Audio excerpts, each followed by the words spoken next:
प्रतिभागियों के लिए निर्देश ये हैं कि ओवरलैपिंग अपनी बात की नहीं हो। हम पर्यावरण संरक्षण में किशोर किशोरियों की भागीदारी, मैं विषय पुनः दोहरा रहा हूँ, पर्यावरण संरक्षण में किशोर किशोरियों की भागीदारी। शुरू। आप सभी को मेरा नमस्कार। मैं कोड नंबर P4 से आप सभी के समक्ष अपने विचार रखना चाहती हूँ। ऐसे अनेक कार्य हैं जिनसे हम किशोर और किशोरियाँ अपने पर्यावरण में सुधार ला सकते हैं। जैसे कि हम देखें कि हम अधिक से अधिक पेड़ लगा करके पर्यावरण को सुरक्षित कर सकते हैं। इस तथ्य को मैं सिद्ध करने के लिए एक उदाहरण भी देना चाहती हूँ कि हमारे राजसमंद के पिपलांत्री गांव के श्याम सुंदर दास जी, जो कि पालीवाल साहब हैं, उन्होंने उनकी बेटी किरण की अकाल में मृत्यु होने पर उन्होंने एक पहल शुरू की कि बेटी के जन्म पर 111 वृक्ष लगाए जाएंगे और उस पहल को सभी जने वहाँ पर स्वीकार भी करते हैं एवं उसको लागू भी करते हैं। तो हम भी ऐसी कई सारी कोशिशें कर सकते हैं। हमारे स्कूलों में भी जैसे एक पेड़ माँ के नाम, हरियालो राजस्थान, ऐसी अनेक गतिविधियां हैं जिनसे हम पर्यावरण संरक्षण में अपनी भागीदारी व्यक्त कर सकते हैं। जैसे प्लास्टिक की उपयोगिता कम करना, उसकी जगह कपड़ों के बैग को इस्तेमाल करना, जूट के बैग को इस्तेमाल करना, ऐसी अनेक चीजें हैं जिनसे हम पर्यावरण संरक्षण में भागीदारी दे सकते हैं। नमस्कार, मेरा कोड नंबर P2 है।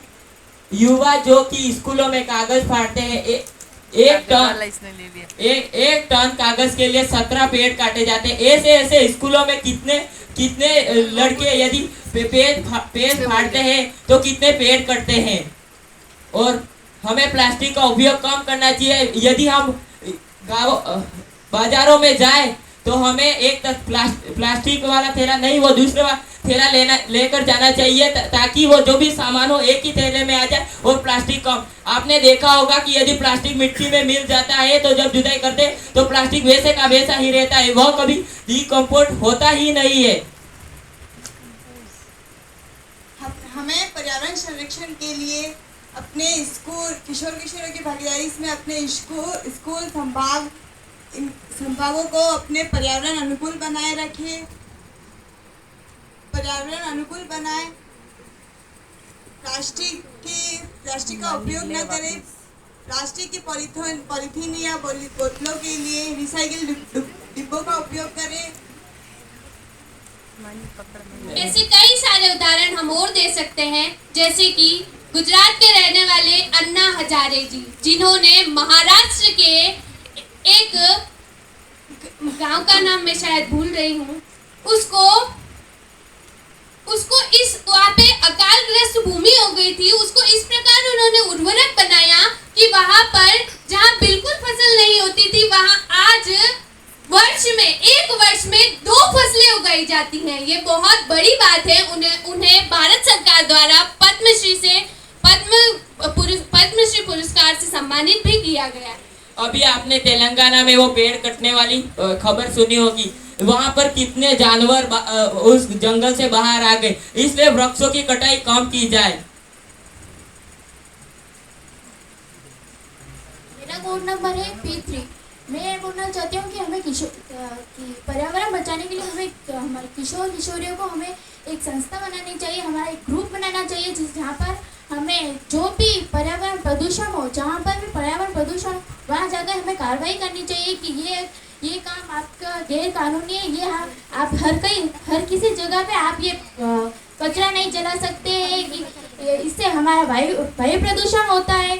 अगर कोई है ना बेवजह ही पानी में कचरा कूड़ा जो भी डाल रहा हो, उन्हें हमें समझाना चाहिए कि ये पानी हम पीते भी है, तो हमें इसमें कूड़ा कचरा नहीं डालना चाहिए, उसके खिलाफ सख्त कार्यवाही करनी चाहिए। और आजकल प्लास्टिक की चीज़ें ज़्यादा यूज़ की जा रही है और इसलिए प्लास्टिक की चीज़ों को ज़्यादा थैलों में यूज़ किया जाता है और बहुत ज़्यादा चीज़ें प्लास्टिक की हो रही है। तो ज़्यादा से ज़्यादा सिटी में कोई भी जाए तो प्लास्टिक की थैली की जगह थैला लेके जाए, उसे धोकर दूसरी बार यूज़ किया जाता है और प्लास्टिक ज़्यादा समय लेती है पिघलने में और खराब होने लगे। मैं पर्यावरण संरक्षण के लिए पर्यावरण के संबंधी किसी भी मुद्दों पर उसके विरोध मुद्दों पर हमें निर्णय लेने के लिए हमेशा भागीदारी रखनी चाहिए। पर्यावरण संरक्षण के लिए पर्यावरण को बचाना हमारे लिए बहुत महत्वपूर्ण है।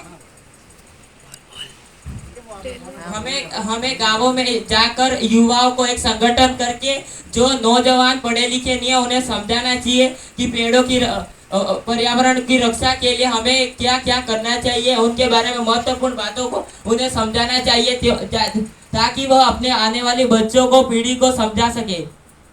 हमें एक छात्र संघ का गठन करना चाहिए जो पर्यावरण संरक्षण के लिए लोगों को एवं गांव-गांव में जाकर बच्चों को स्कूलों में ही उन्हें प्रेरित करें कि ये गलत है। और मैं जिस गांव का नाम भूल रही थी वो मुझे याद आ गया, रालेगन सिद्धि करके गांव है जो कि महाराष्ट्र में पड़ता है। वहां पर अन्ना हजारे जी ने बहुत ही, वो सोशल वर्कर है, बहुत ही अच्छा कार्य किया है उन्होंने।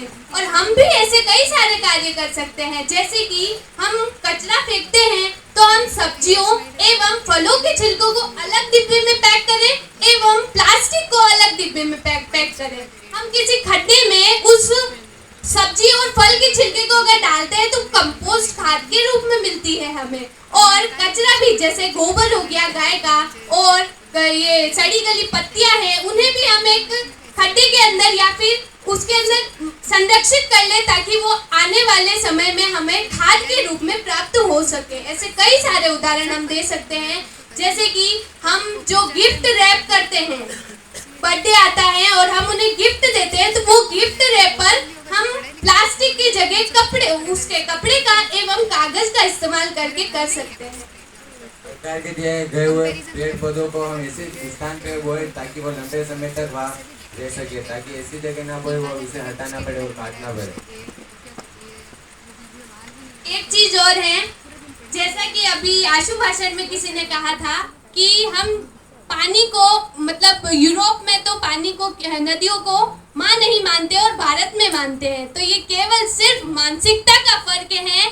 इसमें हम यूँ कह सकते हैं कि मानो तो मैं गंगा माँ हूँ, ना मानो तो मैं बहता पानी।